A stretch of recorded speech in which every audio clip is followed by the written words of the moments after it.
Now we're ready for section 3.4, related to quadratic models built from verbal descriptions and from data as part of what the section in the book contains.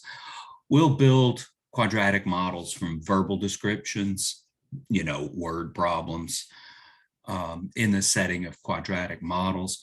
The book talks about building models from data. We're going to skip that data stuff, though. It's a bit imprecise, and we got enough on our plates. We'll have precision with the verbal descriptions, and we'll just illustrate this stuff by doing a bunch of examples. Example 3.4.2, so this is an example worked in the book, says a farmer has 2,000 yards of fence to enclose a rectangular field. What are the dimensions of the rectangle that encloses the most area? So we're looking for a maximum. We'll be dealing with a quadratic function, and we know conditions under which a quadratic function has a maximum and conditions under which it has a minimum. So let's go to the supplements and work through that. Okay, it's an example in the book. They actually give you a picture in the book. This textbook, the Precalculus book, will commonly give you pictures to get you started on some of this stuff. Not always the case. In Calculus 1, you'll work quite similar problems. Actually, you might work a problem almost identical to this. The 2,000 might change, but you'll work a similar problem in Calculus 1. You'll take quite a different approach from the way we're going to do it. In Calculus 1, you'll be able to find maxes and mins of more general functions. We're constrained right now to quadratic functions. That's the only kind of functions we can find maxes and mins for, unless they give us a graph. So let's consider the picture in the book. As the book labels it, we're going to introduce X and Y, where X is the length of the field, X and W. X is the length of the field and W is the width of the field. And arguably, we could interchange those. But anyhow, side to side is X, up and down, top to bottom is W in this aerial view. And we're told that the farmer has 2,000 yards of fence. That's the perimeter of this rectangle. So that would be how much fence in terms of X and W? X yards over, W yards up, X yards back, W yards down. That's 2X plus 2W. The perimeter is 2X plus 2W. So we have the relationship 2X plus 2W equals the perimeter, the amount of fence. That is 2,000 yards of fence. With that equation, we can solve for W. We can also solve for X. It's worked here by solving for W. Take the 2X to the right-hand side, 2,000 minus 2X, divide by 2 to get W by itself, and we get W equals 1,000 minus X. You might have a preference to solve for X. Now, you're used to solving for X.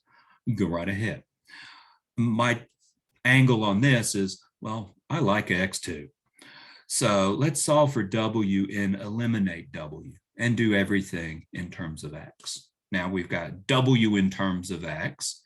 So when we address the question, what are the dimensions of the rectangle that encloses the most area? We need an expression for the area. It's a rectangle. It's X times W. So we can write the area of the rectangle purely as a function of X alone. X times W, but we know W in terms of X. That's why we solve for W in terms of X. Substitute in for W, 1,000 minus X. That produces X times 1,000 minus X. Distribute, maybe rearrange, putting it in a familiar form to represent it as a quadratic function. Negative X squared plus 1,000X is what we get from that. And indeed, that's a quadratic function. If it wasn't, we couldn't deal with this. Find the maximum area, the dimensions that enclose the most area. So we're trying to find a maximum of this function A. It's a quadratic function. we're in business. So we had from the previous slide, the area as a function of x is negative x squared plus 1000x. So this is area as a quadratic function of this form. A is -1, the coefficient of x squared. B, the coefficient of x, is 1000. There's no constant term, so it must be that the constant term is 0. C equals 0. So if we were to graph this, we would get an opening down parabola, and this function at capital A would have an absolute maximum at its vertex. Same thing we were doing in the previous section. We can draw pictures if you like. It's useful in illustrating the ideas, but not necessary. I've got a quadratic. I know the leading coefficient, the A parameter, is negative. That means it opens down, so it looks like a little arch, and it has a highest point on the graph. It's the vertex of the parabola, and we know how to find the vertex in terms of A, B, and C. So that's the strategy on maximizing. It's a strategy that only works for quadratic functions. We have something more complicated. We can't handle it in pre-calculus. You'll have techniques in calculus 1 though. Now the x coordinate of the vertex is -b/2a. X coordinate of the vertex here, b, is 1000. A is -1. So we'll plug the 1000 and the -1 in. They're in parentheses in corresponding positions. That simplifies simply to 500. By the way, the units are yards. So the area is a maximum when x equals 500 yards. What's W? Well, previous slide, we had W written as 1000 minus x. W is 1000 minus x. Let's go back and look. W is 1000 minus x, so we had that from before. We'll just plug in that x value of 500 yards, and that'll tell us that W is also 1000 minus 500. W is also 500 yards. So we have a maximum area when the fenced-in field is has a length of 500 yards and has a width of 500 yards. It's a square.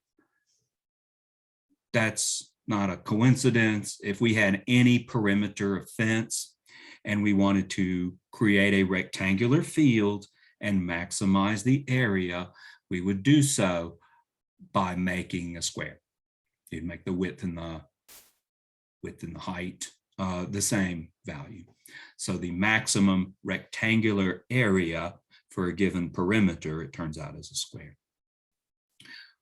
We could show that in here.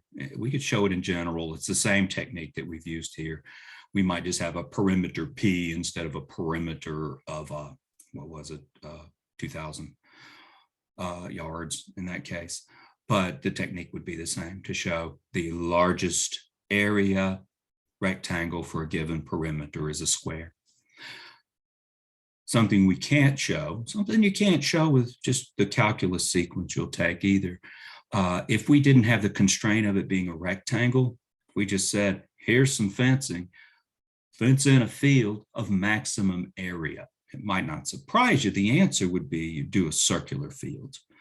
But that's a way more complicated problem, it turns out, that lives in the realm of something called calculus of variations. But anywho, for the rectangle, we're good.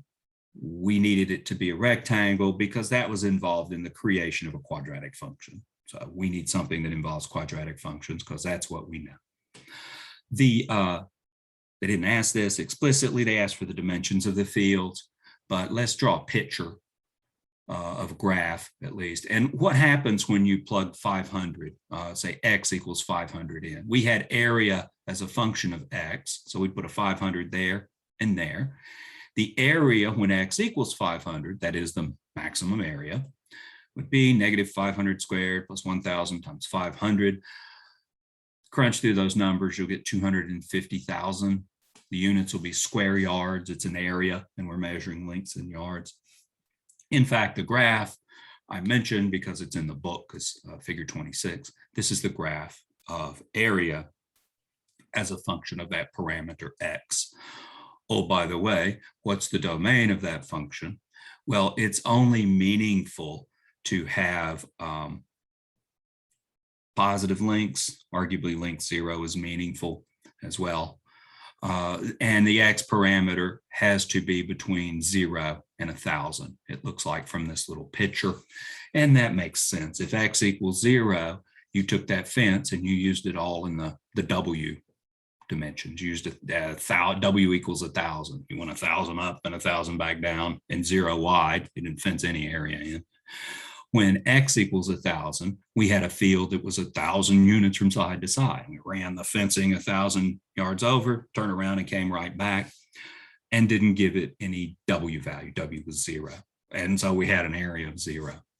So only meaningful, by the way, in the word problem for x between 0 and 1,000. And we could even argue if x equals 0 and x equals 1,000 makes any sense. Strictly speaking, it's called a degenerate rectangle, but it doesn't have any area. It has a dimension 0. But as long as we can take these word problems and couch them in the language of quadratic functions, then we can answer max-min questions. Let's go back to the notes. It's just a statement of another example in the book, example 3.4.4. I want to supplement what the book says with a little observation, with an eye towards the fact that some of you may be here because you're looking at taking technology or engineering classes in the future. Story is, and the book gives a picture for this as well, we'll have it in the supplements. The Golden Gate Bridge, a suspension bridge, spans the entrance to San Francisco Bay. Its 746-foot tall towers are 4,200 feet apart. The bridge is suspended from 2 huge cables, more than 3 feet in diameter. The 90-foot wide roadway is 220 feet above the water. The cables are parabolic in shape and touch the road surface at the center of the bridge. Okay, that fact they mention a parabola, that's what's going to make this something we can do. That's what's going to say this involves quadratic functions. The graph of a quadratic is a parabola. These being parabolic tell us the cables will have a shape described by a quadratic function. By the way, if you take a cable and suspend it from 2 towers, it's called a catenary. If you look at the way a power line hangs between 2 poles, then it will take the shape of something called a catenary, assuming its ends are free to take on whatever angles they want. This is a slight oversimplification in a conversation of power lines, say.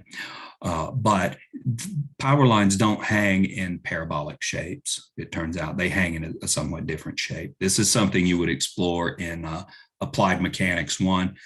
You might explore it also in a physics course, maybe calculus-based physics. You might deal with this, and you might even deal with it in a differential equations class.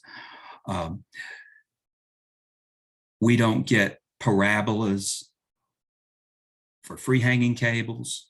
When a horizontal roadway is suspended from the cable, as the case here, the cable then takes the shape of a parabola. So the cable's supporting something. So this is physically meaningful. Where the load not there, then we just have a cable hanging in a parabolic shape, apparently. No, it's a different shape. That's why they've told this long story about having a suspension bridge, to make it more realistic that you really do get a parabola for the shape of the cables. The question is, find the height of the cable above the road at a distance 1,000 feet from the center. Okay, now there's a lot of information in that paragraph. The parenthetic stuff is just me throwing in some extra education for you, because this is probably a direction several of you are heading to some type of statics course, some types of engineering courses. Even in the numbers they give, there's a little extra information. The fact that the road's 90 feet wide and the cable's 3 feet in diameter, That doesn't have anything to do with the numbers we need. Let's look at the supplement and look at the picture that they give. And I should be able to talk you into that. So figure 28 is what's given in the book. The vital information was 746 foot tall towers. So these towers stretch from the San Francisco Bay water up 746 feet. These towers are 4,200 feet apart. So it's 4,200 feet from one tower to the other. Here, that 4,200 has been represented as a first 2,100 and then a second 2,100. Here's why. The bridge is suspended by cables. The roadway is 220 feet above the water. So the distance from the roadway down to the water right there is 220 feet. The cables are parabolic in shape, physically realistic, and mathematically amenable to the thing we know, quadratic functions. And the cables touch the road surface at the center of the bridge. So the cable hangs in a parabolic shape, and it touches the bridge right in the middle. That's the reason they've taken that distance of 4,200 and split it up as 2,100 to the right and the left. Their question is, find the height of the cable above the road at a distance 1,000 feet from the center. Here's the center. They want to go 1,000 feet to the right or the left and find the height of the cable there. So this little vertical distance here, that's the question. Here's the plan. Hopefully they've given us enough information that we can find the equation of this quadratic function. It is, since the shape is a parabola, it's ax squared plus bx plus c. It looks like a is positive because that opens upward. You know any points on the parabola? Yeah, here's the vertex. The vertex is right here. They've also introduced axes, an x-axis and a y-axis. All this is given in the figure. Well, if the x-axis runs along the roadway and the y-axis runs halfway between those towers, that's going to put the origin right there, coinciding with the vertex of the parabola. So we've got a parabola whose vertex is 0, 0. Anything else you know, point-wise, related to that parabola? How about this? In terms of coordinates, they've labeled these 2 points, the top of those towers. What's going on here is I want to find x coordinates and y coordinates. Well, we know it's 2,100 feet from the center to this tower. So the x coordinate for any points along here is 2,100. The y coordinate, can you find the height?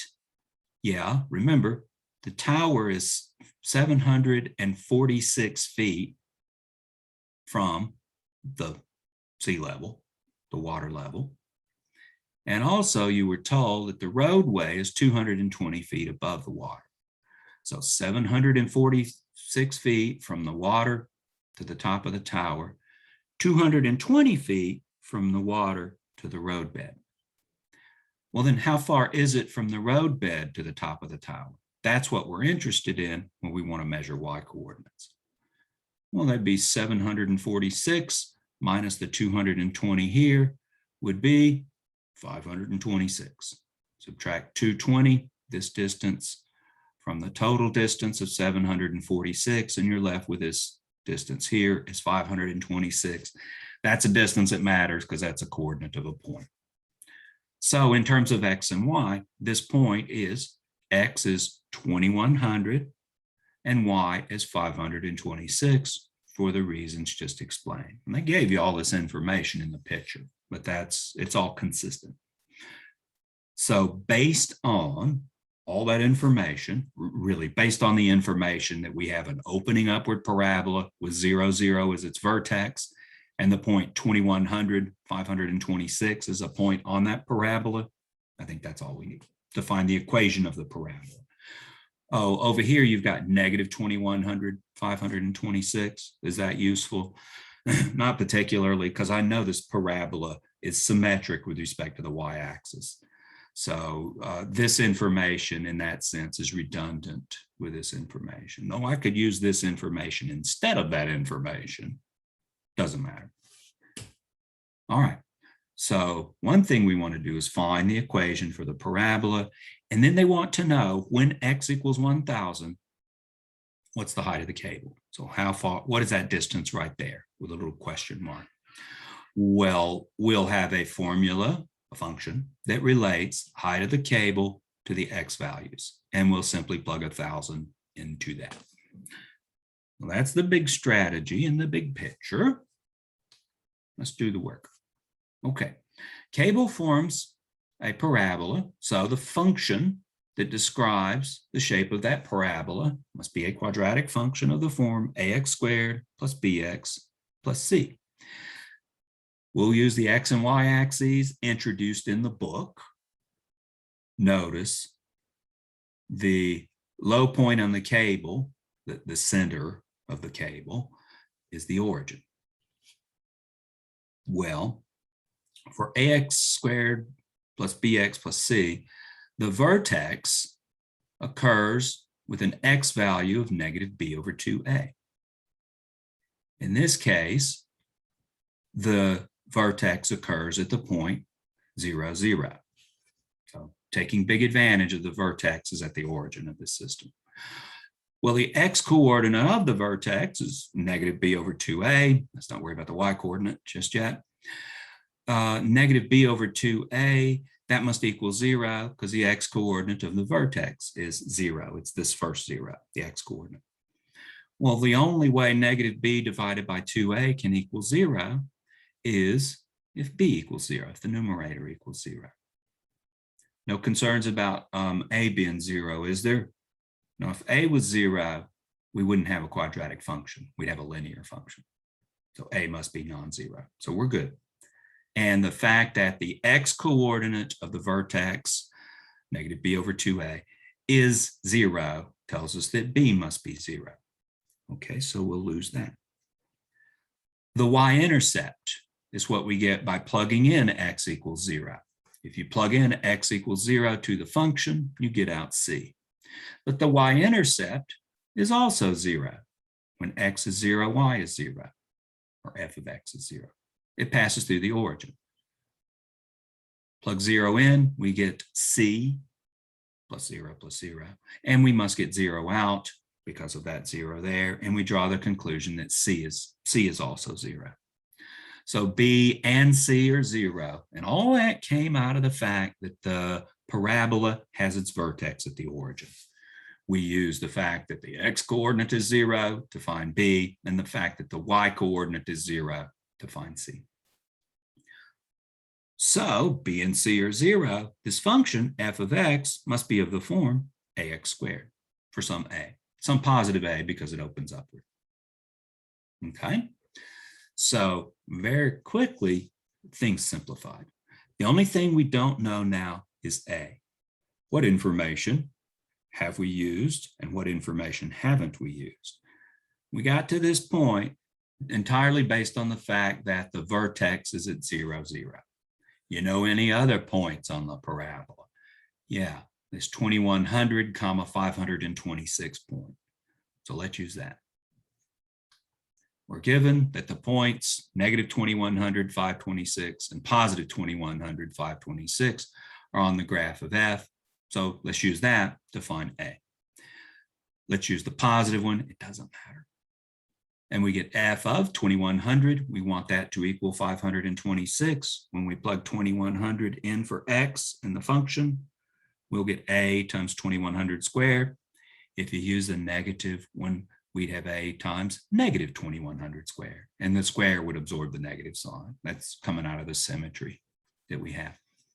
So anyhow, we get a times 2100 squared equals 526. The numbers might not be too pretty, but they're real. Do the arithmetic of taking 526 and dividing it by 2100 squared. That'll give a. That's approximately 0.000119. So there it is to what, 6 decimal places. So f of x approximately is this function. They want to know what f of 1,000 is. They want to know what the height is 1,000 feet from the center.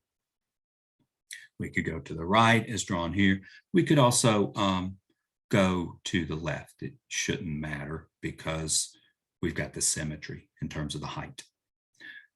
So let's plug in x equals 1,000 into this function, and that'll tell you the height, 1,000 feet from the center. We plug 1,000 in, we get 0.000119 times 1,000 squared. If you went in the other direction and you plug negative 1,000 in, the coordinate, we'd have 1,000 feet in this direction for x. You get the same thing. The square would absorb that negative sign. It's the symmetry. Multiply this out and we'll get 119 feet. So if we've rounded to 6 decimal places here, we should be accurate to 1 foot in this conclusion. We're not going that into depth in terms of approximations and so forth, but I bet you that's correct to the nearest foot. So we found the formula of a quadratic function given a point on the function and given the vertex. Given the vertex and a point, that's enough information to find A, B, and C. And then once we found it, which was right here, then we plugged an x value into it because that's the type of question they asked us. Another example doesn't immediately look like this involves quadratic functions, but when we get through the whole story, you'll see that it does. The price, P in dollars, and the quantity X of a certain product obey the demand law, X equals negative 20P plus 500. The idea being the more expensive something is, the less demand there is for it. So I'm sure that's quite an oversimplification, but we'll take the demand equation as given. P, the price, is restricted to be between 0 and 25 because that's how they word the question. Notice when the price hits $25, nobody wants one of these things anymore. The demand has gone to 0 at that point. And of course, they wouldn't give them away. So they've kept P positive. Express the revenue R as a function of X, part A. What's the revenue if 20 units are sold? Okay, that's not quadratic function stuff there. That's just some algebra stuff.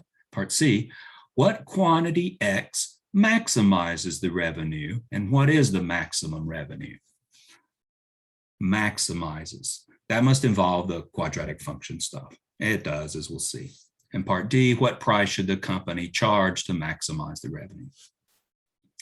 Okay, first part, revenue as a function of X.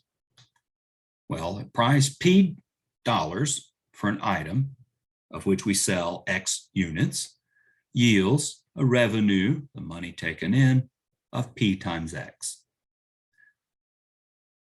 How many you sell times their price per unit. So that's revenue. It involves P and X. Here, they wanted revenue as a function of X alone. But we know how X and P are related. This is becoming a recurring thing. We did this in the first example, I think. Can you get rid of the P and write this purely in terms of X? Yes. Solve this for P in terms of X. Solve for P in terms of X. I repeatedly say it like that. We want the revenue in terms of X. So we need to get everything in terms of X. Here we've got revenue in terms of P and X. P's got to go. But I know how X and P are related. Solve for P in terms of X.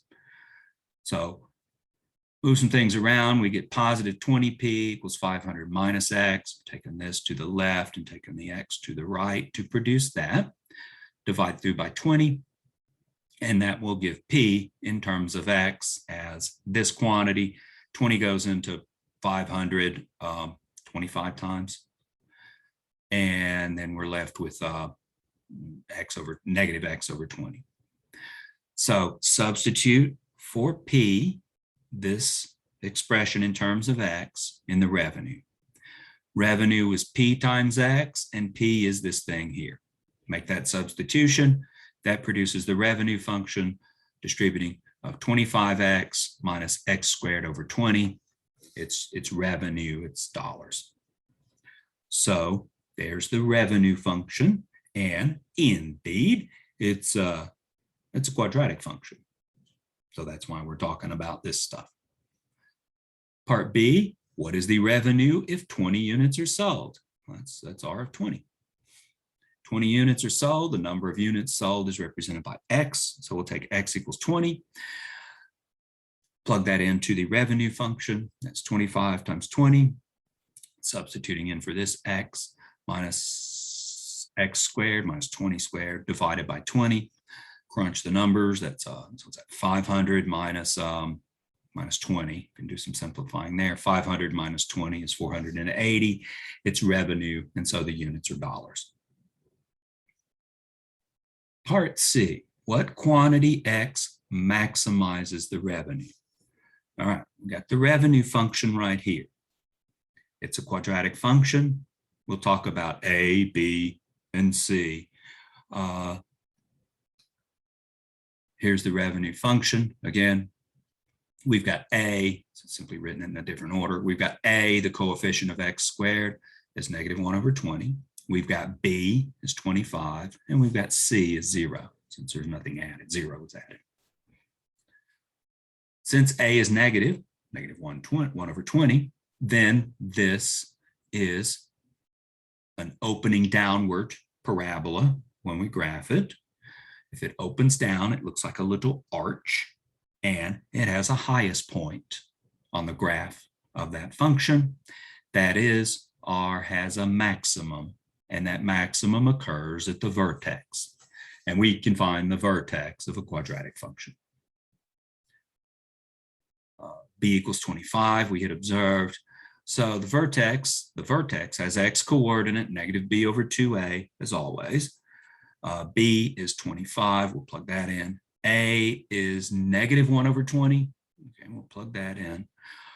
Simplify, the negatives cancel out. We do get a positive, good, because X is a quantity. So we need that to be positive. We're dividing by what? 1/10. It's the same as multiplying by 10. Yeah, 250 is what we get out, 250 units. They didn't tell us exactly what they're dealing with, but X was a quantity. It's the number of units that they're talking about that they're selling. So that's where the vertex occurs on the graph of this quadratic function. Then that's the maximum, because this is an opening downward quadratic function. 2 questions. Where does the maximum occur? That is, what X value? The answer is 250 units. That's where it occurs. Second question, what is the maximum revenue? Well, that'd be the Y value. That would be what we get by plugging 250 into the appropriate function. That's the revenue function.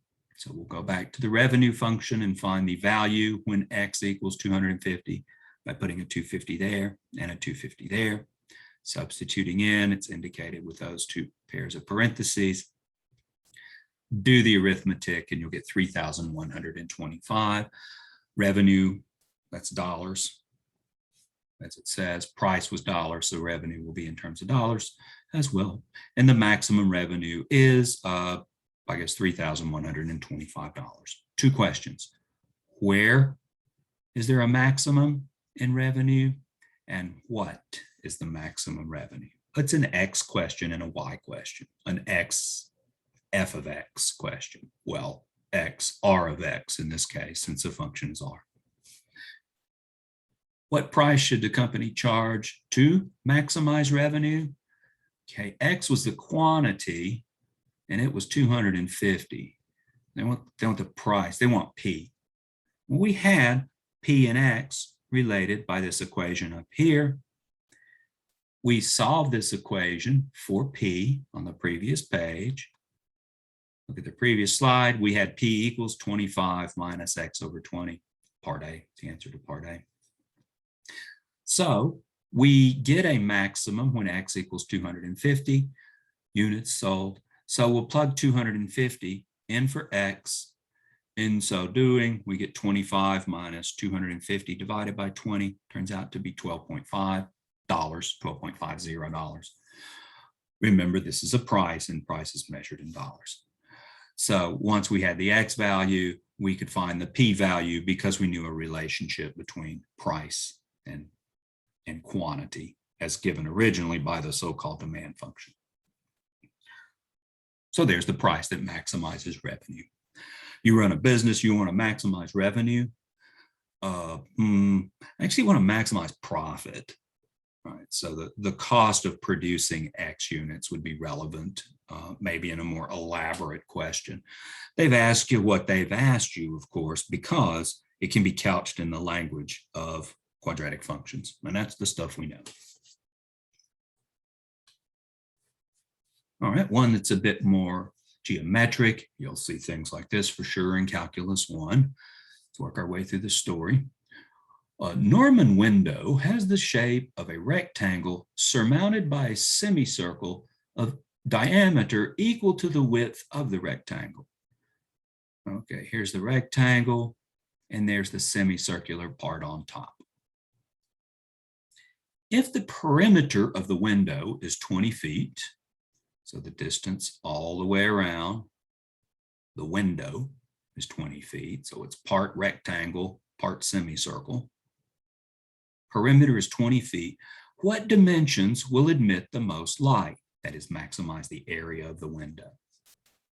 Little hint, you're going to need to know the circumference of a circle. Circumference of a circle of radius r is 2 pi r. Actually, we're going to use half of that because we got a semicircle we'll be interested in. And the area of a circle is a equals pi radius squared. Actually, we'll use half of that as well because it's the semicircle that we're interested in, half of the area of the whole circle when we talk area. Okay, this reminds me of the first one we did, where we had an amount of fencing, which determined a perimeter, and we were talking rectangles. It's conceptually, it's the same. Here's what my fear is. It's going to lead to a quadratic function, right? Because if it doesn't, we're doomed, because that's the only thing we can deal with in terms of extrema. How about this?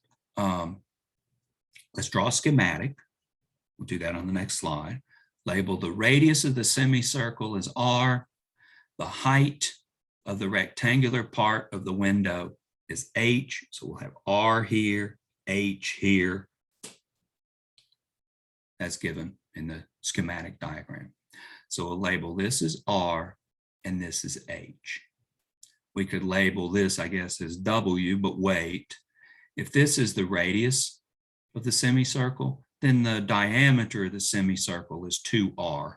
So we can go ahead and express this just in terms of r's and h's.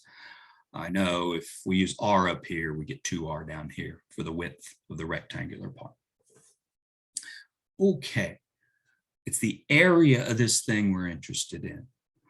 We were told the perimeter. So let's find the perimeter in terms of r's and h. We were told the perimeter was 20 feet. The perimeter of the window is 2h plus 2r plus 2 pi r over 2. All right, where'd that stuff come from? H plus h, the two sides. So that's where the 2h came from. 2r is a distance here. So let's see, that took care of h plus 2r plus h. The only thing that's left in terms of the perimeter, right, this doesn't count. Perimeter is the distance around the outside. This is a circle of radius r, a semicircle of radius r. The perimeter of a circle, the circumference of a circle, is 2 pi r. Well, we got a semicircle, so we'll cut it in half. So 2 pi r divided by 2. Simplifying, and there's not much that can be simplified. We can cancel the 2 here and here, leaving us with 2h plus 2r plus pi r. That must equal 20 feet. This pi is going to be in the way probably most of the conversation. So Here's a relationship between h and r and numbers. 20 is a number, so is pi. We could solve this, say, for h in terms of r. We could also solve this for r in terms of h. I got no particular preference.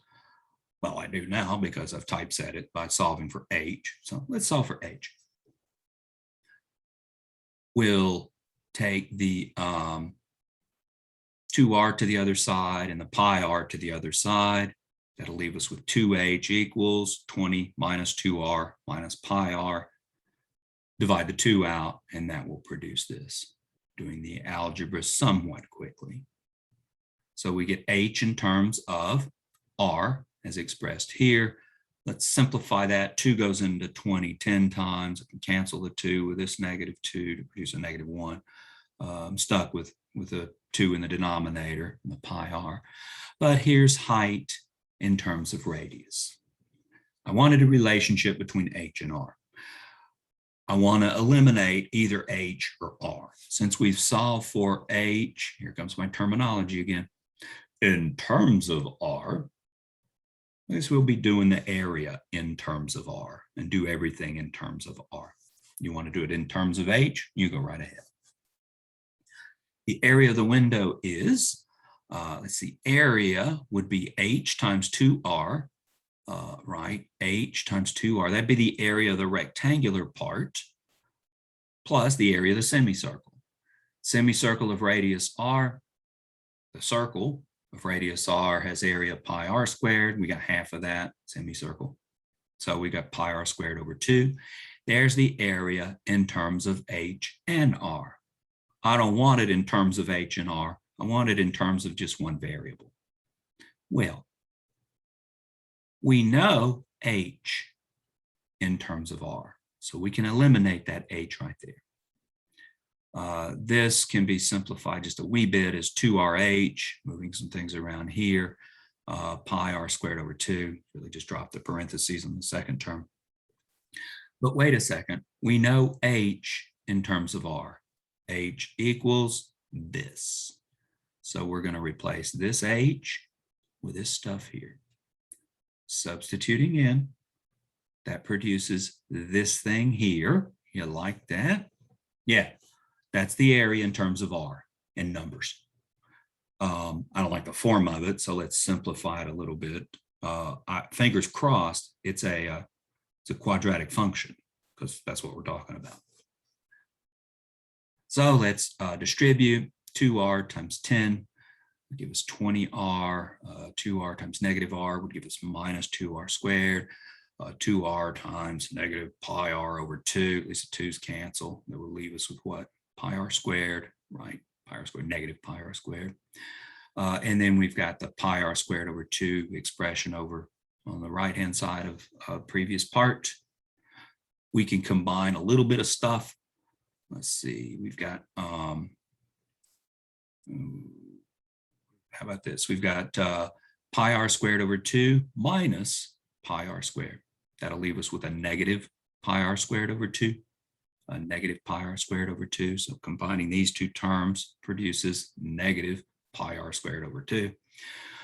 We've still got the minus 2r squared. There it is. And we still got the plus 20r. There it is. So I've jumbled the order around. Why do I keep doing that? I want the r squared terms first because I'm looking for a quadratic. Factor r squared out of this stuff, and that will leave you with -2 minus pi over 2. Take the negative out on the other side. So that leaves us with -2 plus pi over 2 times r squared. Distribute these back in, and you'll get these first two terms. So we factored r squared out on the left and the negative out on the, the negative out on the left and the r squared out on the right. And we still got the 20r term. How do you feel about that? Well, now we're getting somewhere. That's the area as a function of r, and it's a quadratic function of r. It has an r squared term, an r term, and a constant term. There's a constant term 0, but it's r squared and r. So looks like we're in pretty good shape. They wanted us to maximize area. Well, there you go. We want to maximize this thing here as a function of r. Here's the function repeated. It's a quadratic function of r, has an r squared term and an r term. Everything else is numbers. The a parameter, the coefficient of r squared, is negative 2 plus pi over 2. That's negative. So this is an opening down parabola.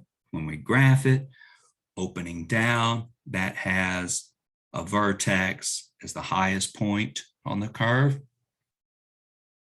This function has a maximum at its vertex, a maximum because it opens downward. The vertex is the highest point on the graph of that function and corresponds to a maximum.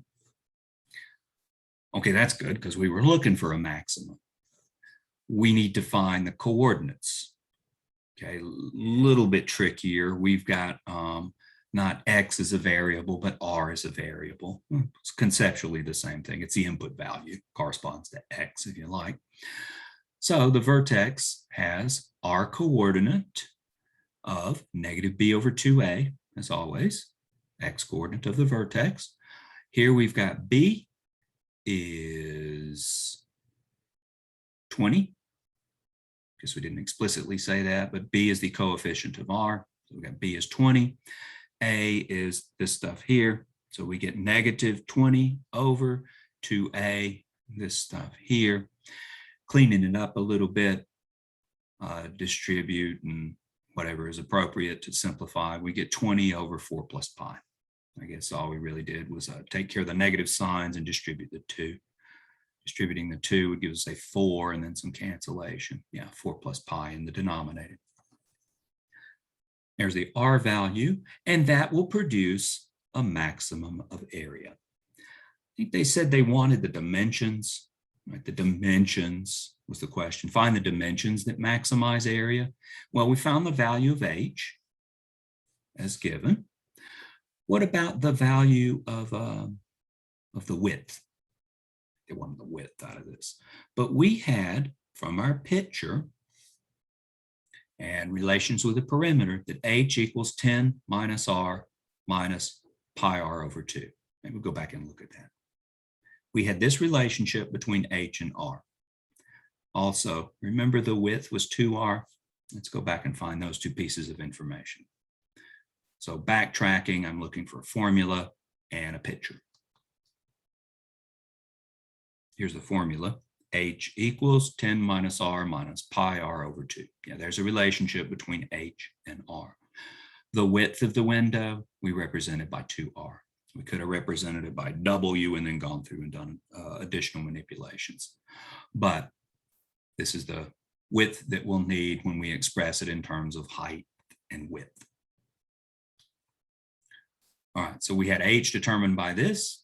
When r is 20 over 4 plus pi, that is the r coordinate of the vertex, so that's where the maximum occurs. We have an h value of, I'll just plug this r value in to determine h, so this will be replaced with 20 divided by 4 plus pi. This r value will be replaced by 20 divided by 4 plus pi. So we made the substitution here and here in this equation. How about you trust me on the arithmetic? Pause the video. It's all written out here. But upon simplifying, you'll see that h is 20 over 4 plus pi. And so we've got maximum area when the height is this value, 20 over 4 plus pi, and the width is 40 over 4 plus pi. So width was 2r. We had r up here, so we'll double this. So that gives us height and radius. That's where the maximum occurs. And more explicitly, it occurs right here. These will be units of feet, by the way, because we were told the perimeter was 20 feet. And all this is based on that perimeter relationship. We didn't find what the maximum area is. Well, it's no big deal. We've got area in terms of r, and you know the r value is the R value that maximizes that function. So we could plug this in there and find the what is the maximum. They ask us the where, we'll give them the where. So here's the dimensions of the window. It gives you the maximum area, though we didn't actually compute the maximum area. We didn't find out what that maximum was. Not that we couldn't, they didn't ask us. Let's move on. So there is another one that gives us a quadratic function, and we go through and find maximas or minimums based on those quadratic functions. And they occur at the vertex, and we know how to find the vertex. That's the reason we're successful in this stuff. And oh, good, that's the last one.